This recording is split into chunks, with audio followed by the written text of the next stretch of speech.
and then I'll put a link to the agenda in the chat for you. Okay, welcome to the first koha-US meeting of 2019. Jason put the agenda in the chat there. We've got mostly what we're talking about today is the committee reports because we've all met recently, except fundraising, who's meeting right after this meeting. Does anyone have any announcements?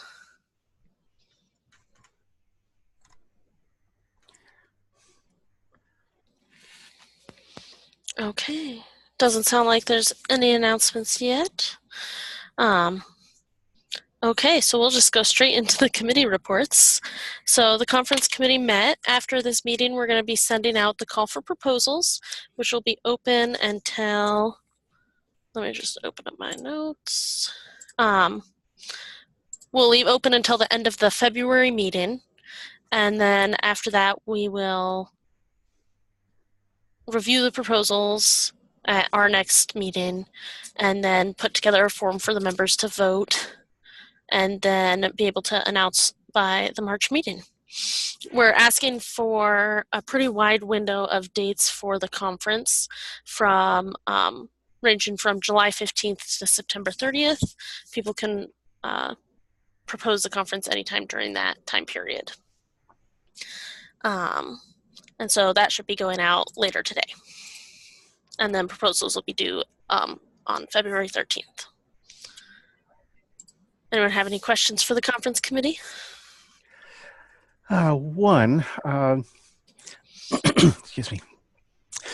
I am working on a project that might not be great for a COA conference, but would be a good place to test it out. Something like got $100, get an ILS. It's very minimal priced COA setup. Think that would go over at the COA conference? Potentially, and we haven't talked about the timeline yet for proposals because that'll probably depend on, it'll have to be a much tighter timeline if we end up voting on doing it in July than in September. So we haven't talked yet about that so much, just about getting the dates and location nailed down for now. But I will add that to talk to them about. Yeah, I'm thinking of submitting a proposal for next year's Medical Library Association. Hey, Lisette, I know we're being koha-US specific, but I wonder if, while we're talking about conferences, if we can talk about other conferences and how the conference committee might approach that. Do you want to talk about that today or at the conference committee? I don't know. Do we want to have that part of the general koha-US meeting or the koha-US general meeting, or just conference meeting and then bring that to the general meeting? Probably conference meeting and bring that to the general meeting. I'll add that as well to talk about at our next meeting. Sounds good. Thanks. Okay. Yeah, I'd be interested in hearing what you think. I mean, going to other conferences to present or well, there was conversation last year, and we did have an offer with the 2018 board that Bywater Solutions was interested in supporting koha-US going to a conference, and even whether we're separate or we're teaming up, whatever it might be. But my interests lie there, as well as, since we are a 501c3, trying to find out in each of our individual locations, state, if there is a state or national conference that's happening, and if they offer special pricing, or if they offer free space to 501c3s, especially somebody like us that's supporting an ILS like Koha that's internationally known, and they would like to get more information on it at the conferences, even if it's one of those small booth tables that universities usually get. Also, I would like to encourage koha-US members to present at conferences. I've done a lot of conferences. It's not as scary as you might think. No, it's actually fun. People tend to like to hear the information. They want to know the experience.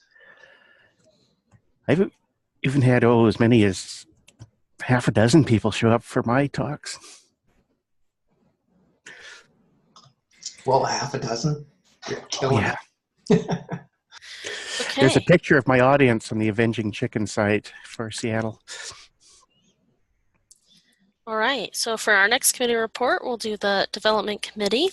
So we're also going to send out, per our development process that was approved last year by the members, we're sending out a link also today for if people have development proposals that they'd like to see koha-US contribute to.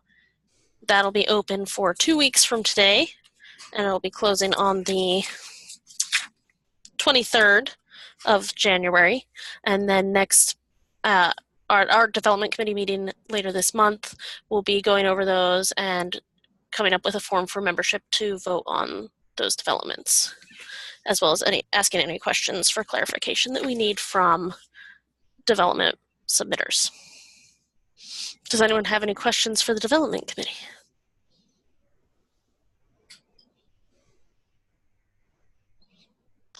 While we're talking, do we want to talk a little bit about finances and what it takes and what we're curious about? Would you like to talk about that some, Todd? Not as much as I'd like you to talk about it. Oh, okay.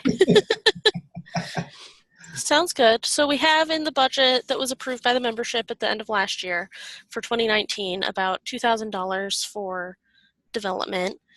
We're asking for, well, so the form has email address, name, the proposed development, and description, just like a short title, development description. We ask for a bug number if you have a related bug, for an enhancement request or if it's like a fix that nobody's working on. If you've talked to someone like Bywater or another developer and gotten a cost estimate, and we know that those can change as the process goes on, if it turns out that it's a lot more. So it's just an estimate, so it gives us an idea when folks are voting. We're also asked for other sponsors. So if, your organization is willing to put in, there's a $5,000 development and you're putting in $2,000 and you are asking kind of for koha-US to also help with something, putting that in there just so we have that information, especially if it's something that's more than our current budget, as well as another comments section. Then when we vote, it'll be ranked voting, and there will also be don't do any of these developments options. So if the membership say, well, we can't afford any of these, or if enough people vote that they're not interested in doing any of these, then we can save that money for the next cycle, and we have 2 cycles per calendar year, one where proposals are asked in January and one where we ask in July. And so we've got like 2 options this year, and we'll see how it goes. This is going to be the first time that we're doing this, so I don't really know how many proposals we're going to expect or how voting's gonna, if we're gonna end up doing that right away or if people will vote to do it later. And if you do a proposal, you will, and it is accepted by the community, it's the one we vote, it's the one we choose, you are required to be on the ad hoc committee that sees the development through to the end of the process, which includes, finding a developer and getting quotes and just making sure that it's continuing to move along and following the process. So I'm going to put a shameless plug in here. We're financing these things through membership right now. We do have a fundraising committee and we are going to be getting together. We're going to be looking at grants, but I can tell you that all the resources that I have, I've been doing a lot of work on grants. Anybody in here, raise of hands, anybody submitted a grant or have experience with grants? Okay. I don't. I've just been studying it. That's it. So I can tell you that what I've been able to find, insofar as getting development for a software, there aren't a lot of grants. So we are going to rely on fundraising primarily. Where we are going to find money in grants is going to be in educational resources that we can bring to koha-US. And even still, there's a lot of competition. So please bear that in mind. So individual membership, library membership, whatever you can convince, coerce your library into doing, all those contributions come back, and they go towards the development of of a project or something that we have going on, in particular development in Koha.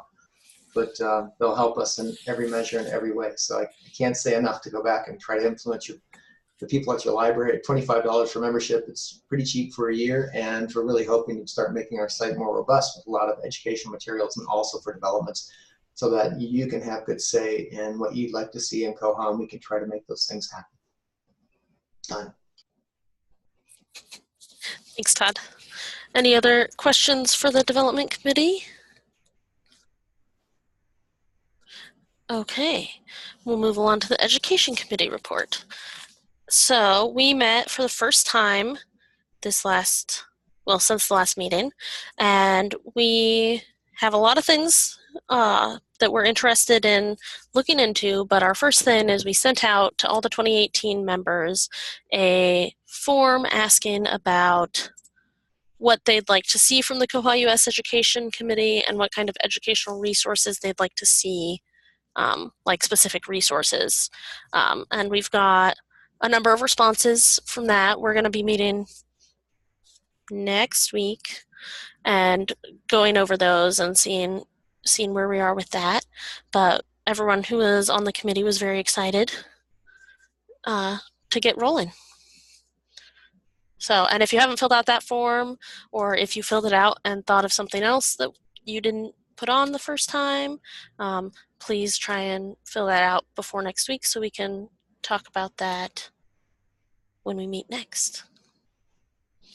And we can talk about some of, if you have things right now, you can let us know, and we can talk about that at our committee meeting next week as well. Does anyone have any questions for the Education Committee? I'll just jump in here real quick. We do have a mailing list for the committee, so if you have ideas, submit it to education@koha-us.org, and that'll go to everybody on the committee. I have one. Mm-hmm. So what sorts of topics have come in so far? Let's have a look. Let me just open that one up.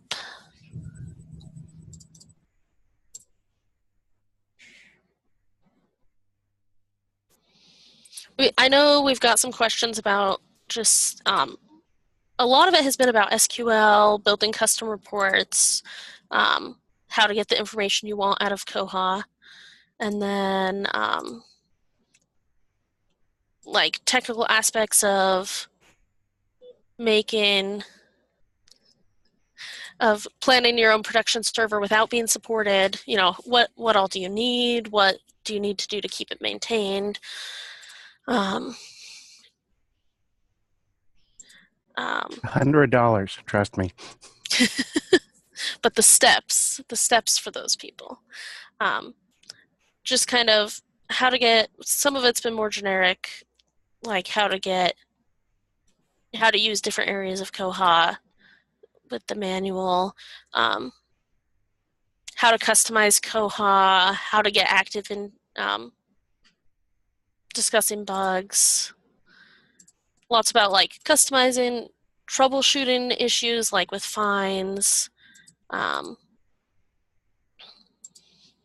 lot of what I'm seeing is also reports.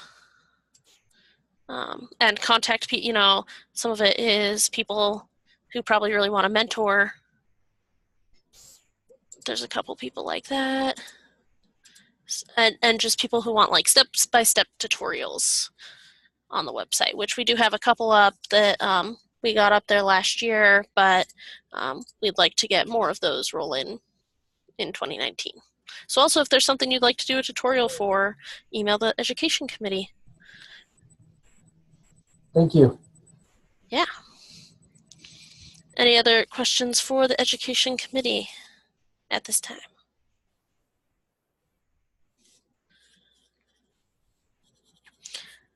Okay, so the other committee that needs to report is Finance. John's going to be a little late today, and neither the other members are here today, so he'll be here in a little bit, and we can have him report then. until then, we can do open discussion. Does anyone have any bugs, issues, etc., that they'd like to talk about?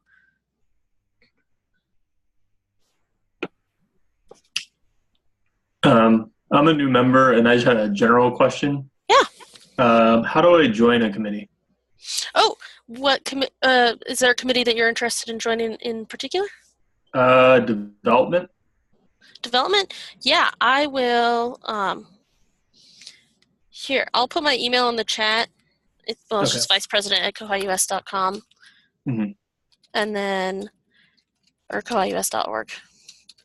And if you want to join any of the committees, fundraising, we're having our first meeting in a while, right after this meeting, and that's why there wasn't any report from us. If you're interested in joining any committees, you can email me there, and I'll get you added to those committees and let you know when our meetings are. Let's see, development meets, I think we decided the fourth Wednesday of the month. Let me double check my calendar. Yeah, the fourth Wednesday of the month at this same time. And we'll get a link to you for how to join the meeting. And yeah, thank you for asking. I was actually going to mention that we are always looking for people on the committees. The fundraising committee has Vicky listed on there, but she's actually retired, and we need to, I'll take her off the committee list. So we're always looking for people to join the committees and get involved with that. Does anyone have any bugs they wanted to talk about? I have a bug that popped up after our upgrade I'll bring up. Excuse me. And they already have a patch for this, but it's not slated until 19.5, I believe. The bug number is 22020. We discovered this bug after upgrading. We hide our check-in column on the patron checkout page, and with this bug, what happens is when you hide that column with the column preferences, if you hide that column, it works fine in the checkout page, but if you go to the details page, it looks like it's hiding it, but what it's actually doing is hiding the renew checkboxes and putting the check-in checkboxes under the renew header. A little confusing, a little weird. And so what happens is if you were on the details page and you try to renew items, it actually checks the items in. Little bizarre, little disconnect there, and a bit dangerous.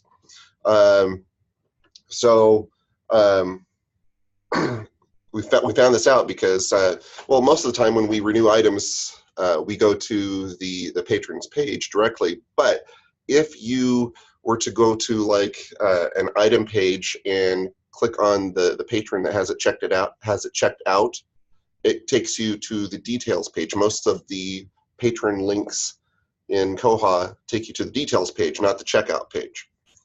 And if you're not paying attention and you're on that details page and you're doing renewals from there, things are getting checked in by mistake. This seemed to have happened with the last upgrade, the 18 point, I think it's 0506.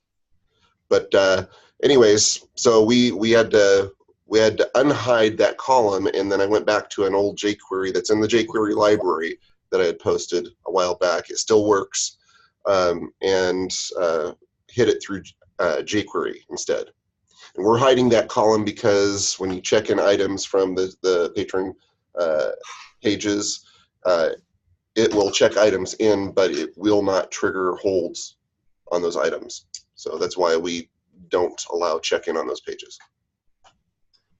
Chris, I know that's a lot of detail. Were you able to add that to the bug? No, most of that stuff was in the bug already. Okay. Yeah. So yeah, they just passed QA, I believe, and I'm hoping we can have that added soon. I hope they can backport that, because that is kind of a major thing. Yeah. We also had that issue, and yeah, we just encountered that last week as well for the first time. Well, that was the first time anybody told me about it, but it was like the second time that the same person had encountered it. And we did the same thing where we unhid the check-in column and then used the jQuery to hide it, and that fixed it. Yeah, we had trouble tracking it at first. We thought it was like a caching issue, and people would go in and clear their cache, and then they would go to renew things, but they would go the regular route instead of through the link, and so that little disconnect there had us wondering, why it was random, and that was why, because it was the way they were getting to the patron's account.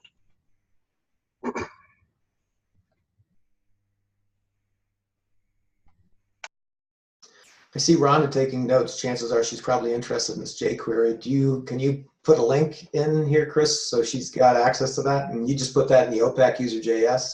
Yeah, I'll throw that in the chat. Or internet user.js? Okay. Was I right, Rhonda?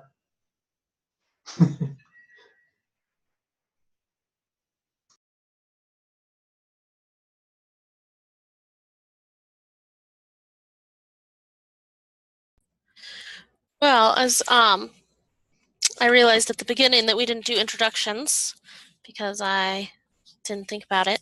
And this is the first time I'm running the meeting. So I'm the vice president of koha-US. Our president couldn't be here today, so I'm running the meeting instead.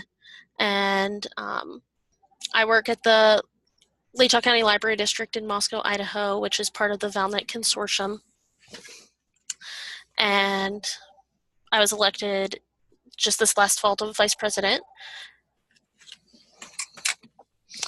And yeah, I've been working on Koha I've been using Koha for 3 years this February, and also doing systems work since July of that same year.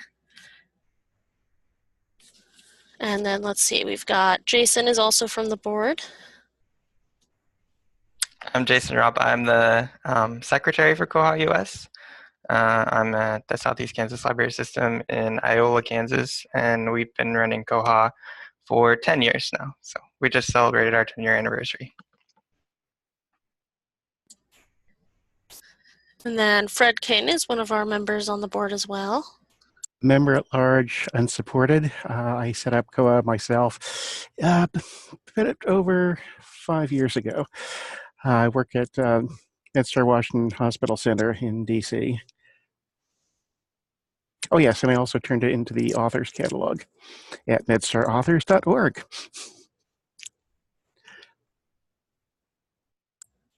Thanks, Fred. Okay, Megan is also one of our new board members this year. Hi, everybody. I'm Megan Favre. I'm the member at large supported, and I work at the McKinney Public Library in Texas, and we've been using Koha for about 2 years now. And then our president, George Williams from Northeast Kansas Library System, isn't here today. I don't know how long Nichols has been on. About the same, about 10 years. We all three consortiums started about the same time. Okay, and he's been there for a couple years now. And then John also is. And John, and John is not here. He'll be here, he said, around 9 or 9:15, I think. Was when he said, our time, my time, yeah. He's the treasurer, and he's at, do you remember what his library is called? I think it's the Kresge Business Library at the University of Michigan. Yeah. So, and he'll be in a little later today as well. Let's see. Yeah. So, if people wanted to email the board members, mm-hmm. and also, are there separate email addresses for the committee leads?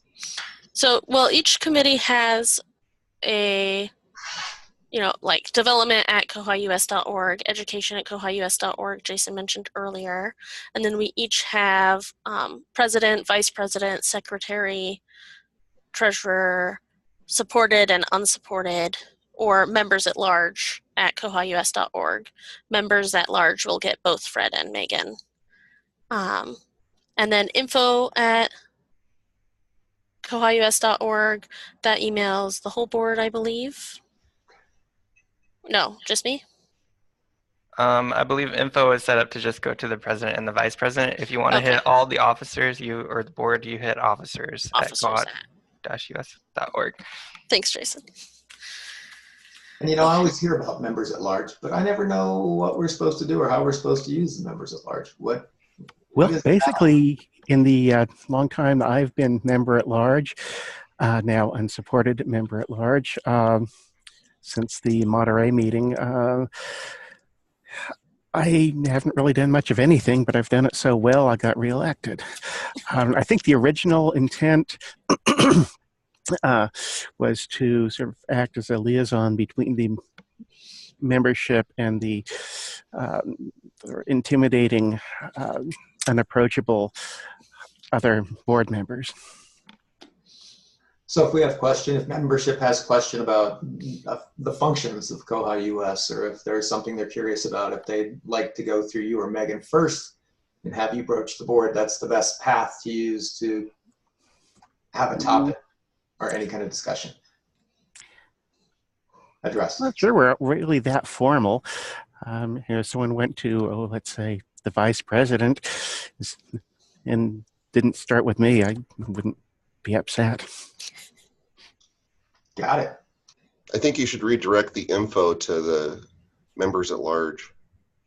Oh, okay. What, Yeah. you mean we have to do something? Just hand off to the chicken. Oh, okay. You need to have chicken at large. A large chicken. Well, I did set up an email address for the chicken, but I haven't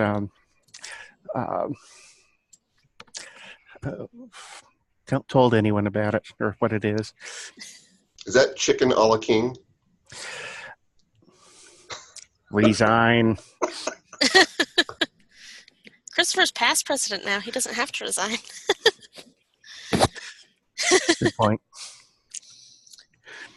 So if anyone else would like to introduce themselves, Todd's been talking a bit. He's on a number of the committees. I'm not shy. Yeah, and so primarily I'm on other committees, but you know my main interests really lie in trying to get fundraising and trying to get funding for some of the things we want to do for koha-US. As well as everybody here knows, I work for Bywater Solutions. But Brendan, in his vision of what he would like for Bywater Solutions and for his hopes for koha-US, he wants me to help and assist and focus with what the needs are for koha-US with fundraising primarily. So that's actually part of my job here at Bywater Solutions. So as we start growing and we start developing and we start getting into grants and more fundraising, more and more of my time will be dedicated more towards koha-US and helping the organization try to come up with funding so we can do developments as an organization. We can also find educational materials and do different forums for the group or the organization.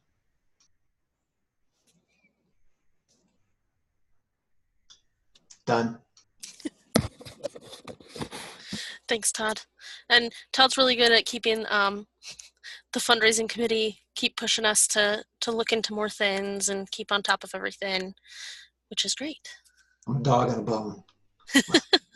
Yeah. Ed asked if... Okay. I'll go ahead and introduce myself. I'm Ed Veal, was with Bywater for many years. I'm now with McKinney Public Library, and I think I know most of you. But I figured I'd speak up anyway. I'm just staying in touch with koha-USA. Hey, I'm Margie Shepard, and I'm with the Central Kansas Library System located in Great Bend, one of the 3 consortiums in Kansas. And I'm the library technology consultant there. And I have another colleague on board, so Mary Beth can jump in too. I'm Mary Beth Schaefer, and I'm with the Central Kansas Library System as well. We've been on Koha since 2008, so about 10 years as well. That predates both Margie and me, so I can't tell you the details on it. But I'm the assistant director and the continuing ed consultant, but I passed the torch on to Margie to be the Pathfinder Central, our Koha need. Mary Beth, just so you know, your microphone is up here. We couldn't hear you very well. Oh, yeah. Yeah, it was a little quiet. Sorry about that. There you go. See, she's passed the torch on, so she she doesn't have to talk. So. Yeah, she was just talking off the top of her head. Yeah, there you go. It kind of made me feel like I was back in the 60s trying to listen to the astronauts talk back to the Earth. It was totally planned. That's what I totally meant to do. Good job. I'm Christopher Brannon. I'm the IT coordinator for the Coeur d'Alene Public Library and the outgoing president for koha-US.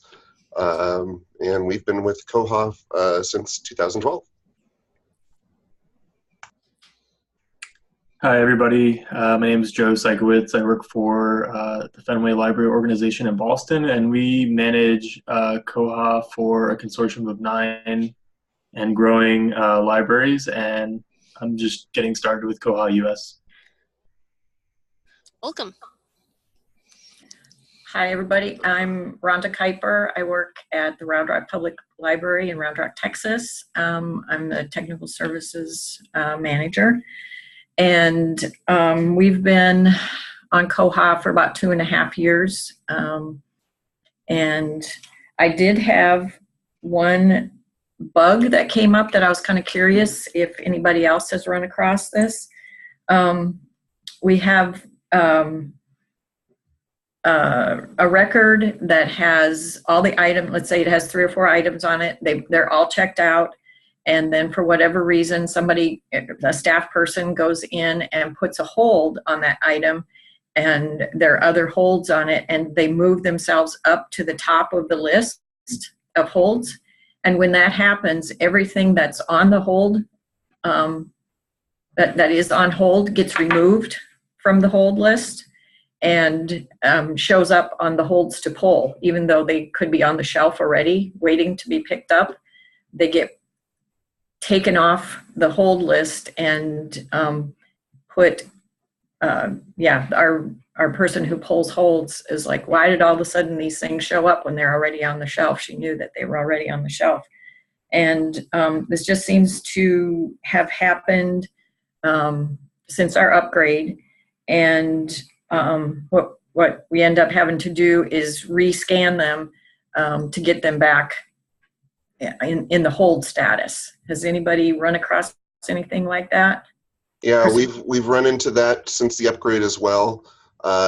Nick Clements has got several patches out to address that. I don't have the patch numbers off the top of my head, but they are in the works. But the thing to do is to avoid using the drop down to change priority. You need to use the arrows instead. Okay. There's a few other side effects with it as well. We had the same problem. If you have a hold that's sitting there waiting, and the priorities are changed, it'll go to drop down to a priority level instead of waiting. It'll hold on to that expiration, and that expiration is used as a request until date. And so if that isn't caught by the time that expiration rolls around, the hold will just disappear. Okay. It's like, the request, it's a request until date. It also turns it into an item level hold when it goes back from a waiting status to a priority level. Okay. And the other issue that ties in with that is when something is well, no, that's something else. I'll forego talking about that one. But anyways, yeah, there are a few issues around the holds right now, and Nick's approach to fixing this will be to remove the reversion from waiting in the drop-down list to a separate button, so they will not interact with each other anymore. Okay. So, Rhonda, it looks like Lisette put the bug in the chat. You want to grab that? If you want to put a ticket in and make sure that let Nick know you had this discussion, you know it's an issue, and we can put that in our bug queue so we make sure that it gets addressed, and also then Nick is on notice. Okay. All right. Yeah. Because we just ran across this like yesterday. And I thought, well, I'm going to be in this meeting and see if anybody else has run across it. So, yeah, I'll grab that out of the chat.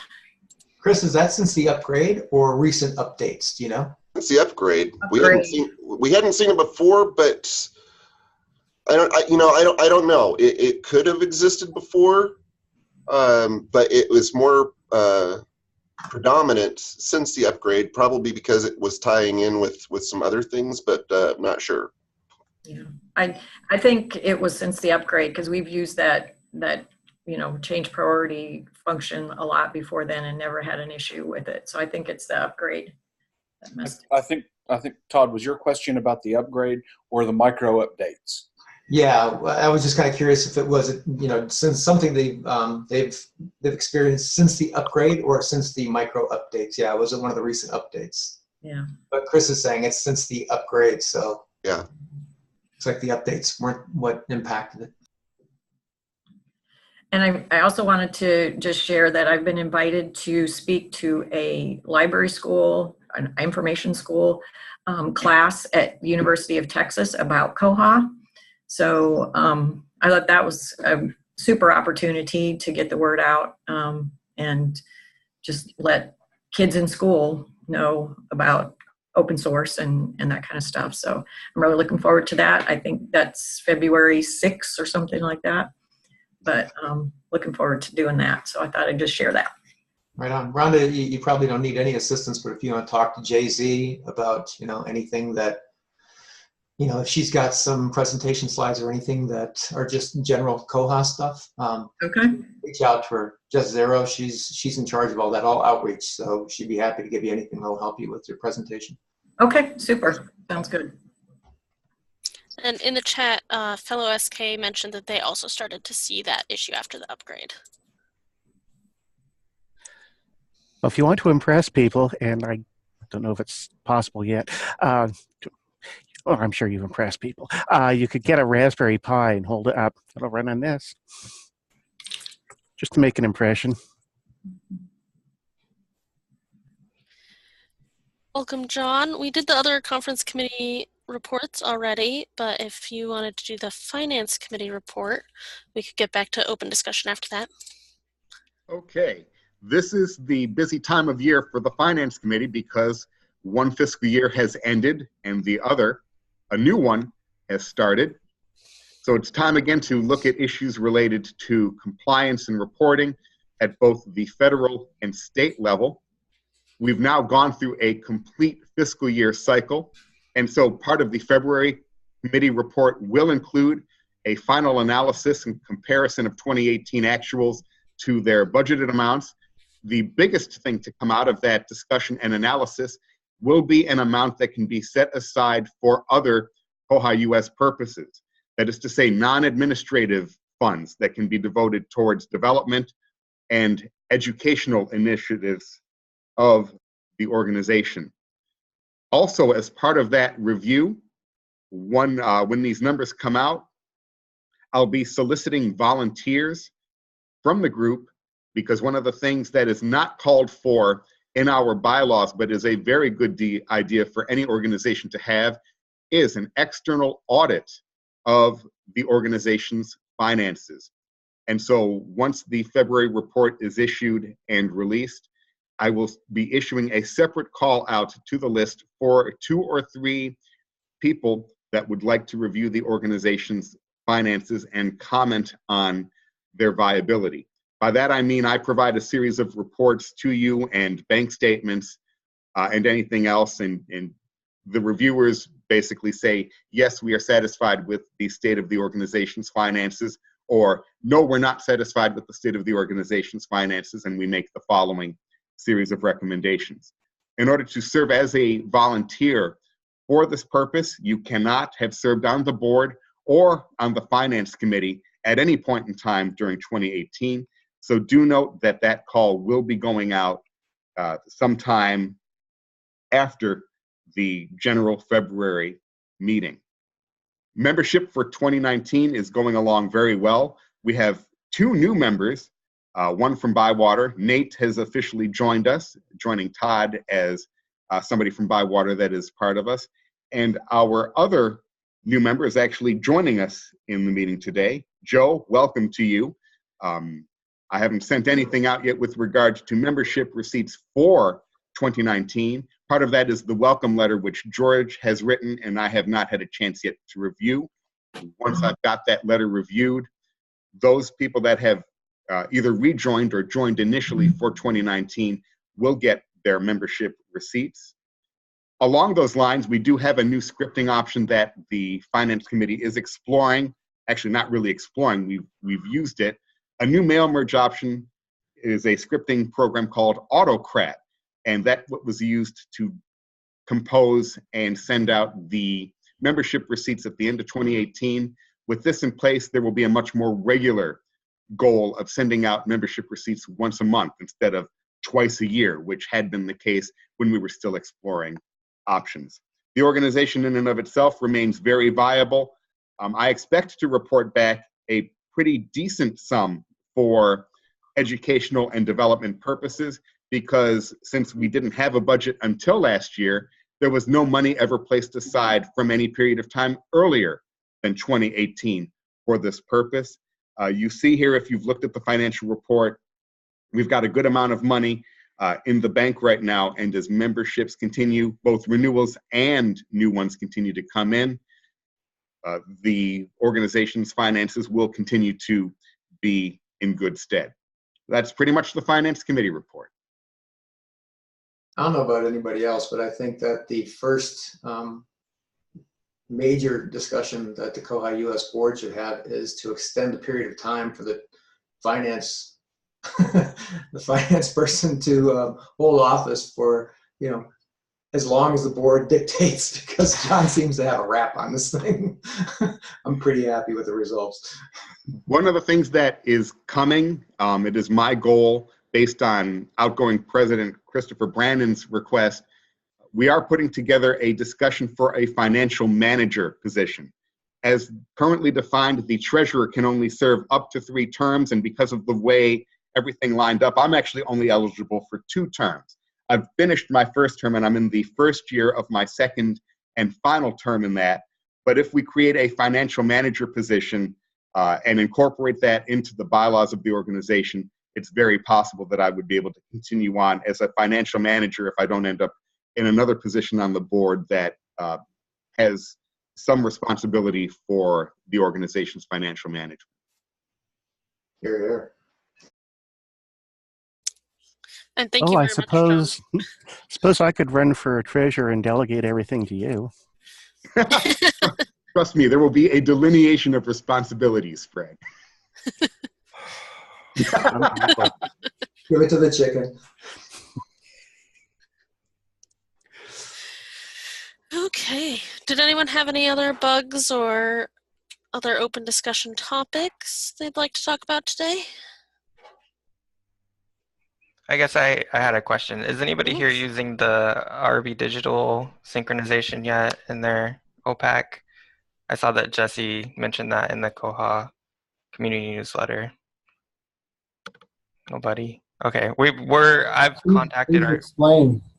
So in the enhanced content or whatever section of the administration area, you now have the option to add your RB Digital credentials in there so that when patrons are searching the OPAC, it simultaneously searches your RB Digital collection and reports what's in there.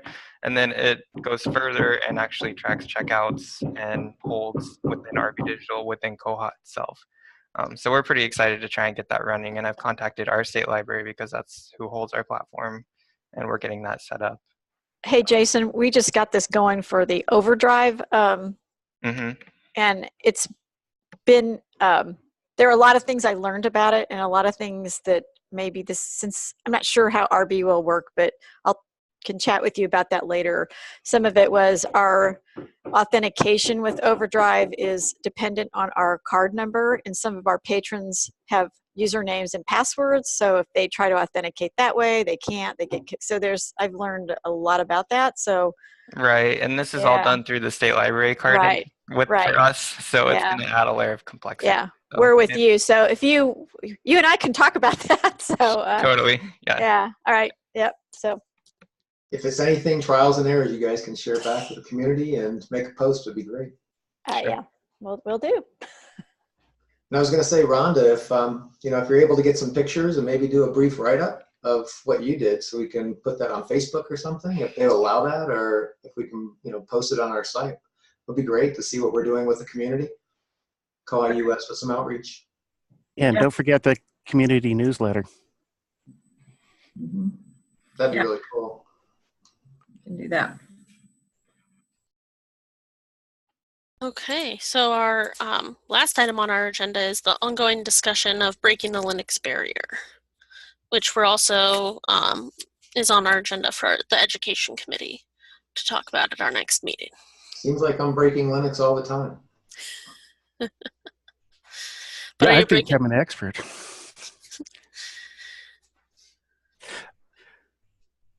Okay, this isn't a question about breaking the Linux barrier, but it is about breaking Linux.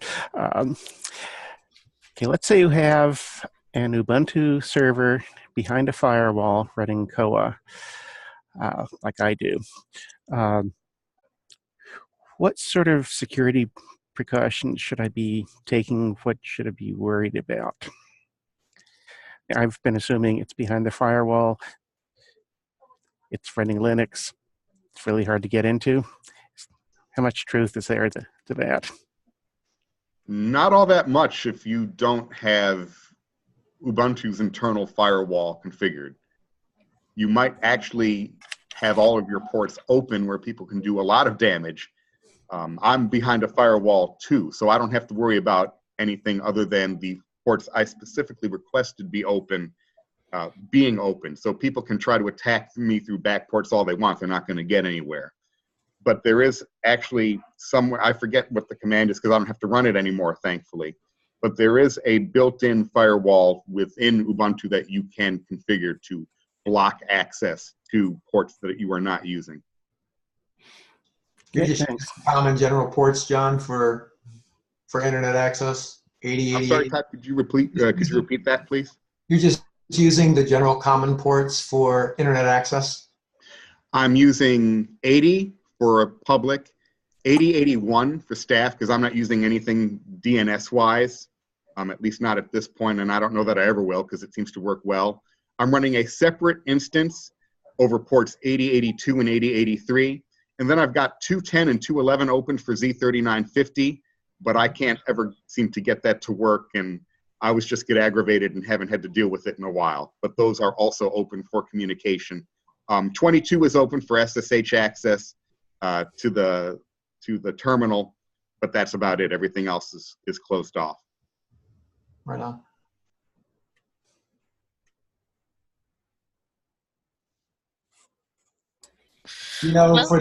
For discussion about the Linux barrier, might be a good idea if we sent out a if the officers or the vice president sent out an invitation to like Larry at Bywater Solutions, because he deals with security all the time, and see if he would participate and maybe respond. John's got good responses, but Larry's dealing with different types of security all the time, and might be good just to have him come in and give a little talk on Linux hardening and security. Any thoughts on that? I'm adding it to the education agenda to talk about. Cool. About a conference presentation.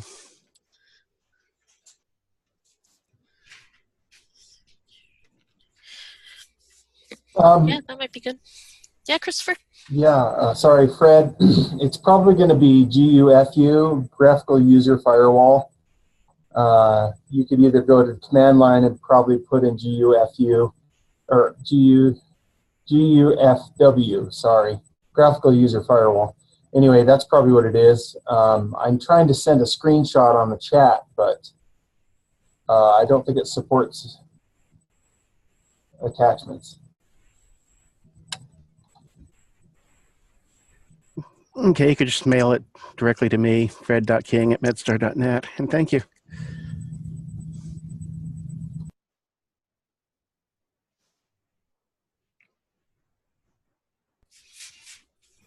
And I know one thing I've done is I have a lot of friends who are developers or of some sort, not all with Linux, that but I've reached out to some of them, and most of them don't deal with Linux, but a lot of them deal with education on developments generally, and they're reaching out to some other people they know who might be interested in helping us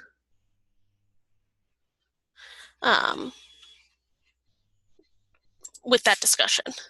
But a lot of people are busy because it was the holidays and the new year, so I haven't heard back from anybody yet, other than if they were saying, you know, this isn't my field, but oh, I know this person, and reaching out to them. So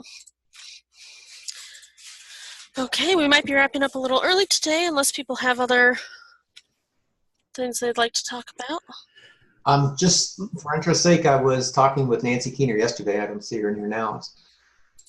Anyways, InReach, I think it was under contract for III to have this ready for us because there's a Colorado college that's going to be using the InReach feature, which is III's ILL, and it also links a lot of people in the West. I think there's different groupings of people that are all linked to it, so you can see items from other organizations. I know there's a huge grouping over here in the West. And so it's supposed to be done by the end of this month. I'm not sure when it's going to be completed and done with testing, but just keep your ears and eyes open. It might offer something good for individual libraries, be they university, public, private, anyone using Koha. So just kind of floating that out there and letting that sit as a bee in your bonnet while we're waiting for it to finally come out and be offered.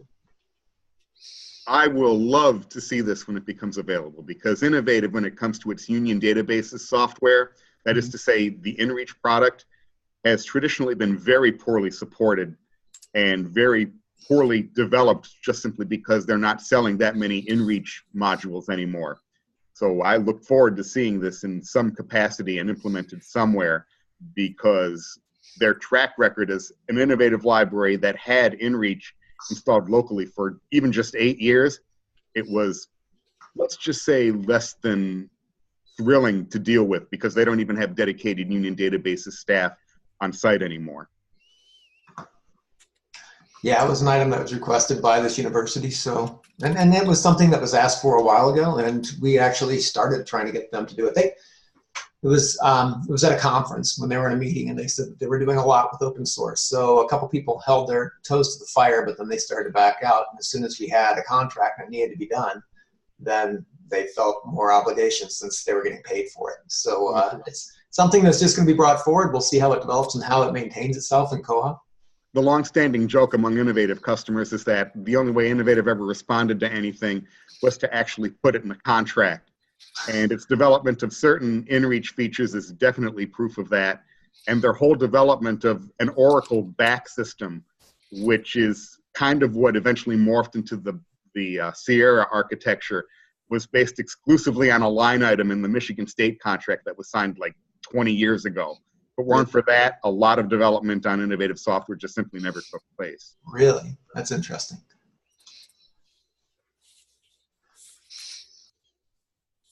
Oh, I was gonna mention on the old koha-US wiki, I had a page of MySQL and from Seek and Find, and that got kind of wiped out when we moved websites. But I rebuilt it.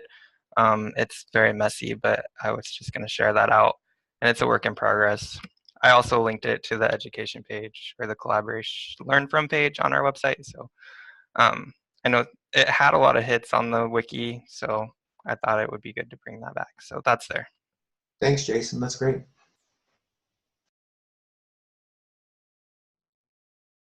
And thanks for the screenshot, Chris. Okay, everyone. I think we're about wrapped up. Thanks, everyone, for coming to the meeting. And we do have a fundraising committee meeting right after this in the same room. So we should just stay put? At least if you're on the fundraising committee or if you're interested in being on the fundraising committee. Oh, and before we go, yes, we have, I'm putting the link to the, oh, that's the wrong thing. The link to the call for proposals form into the chat. And we also have up on the website, I believe Christopher is posting it today on the website. So I put the form in the chat.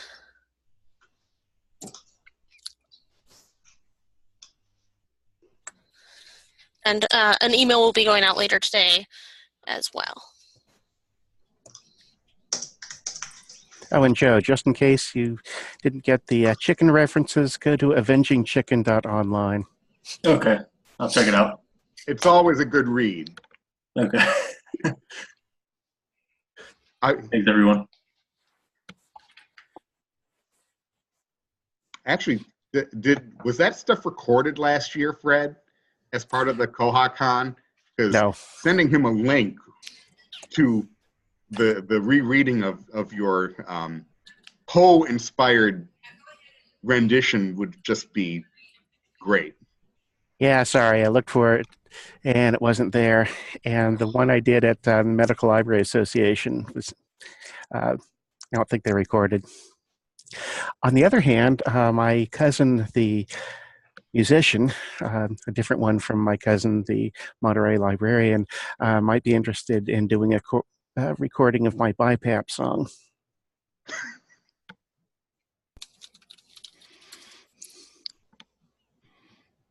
Okay, so the next meeting, throw those out there. I know some people have left.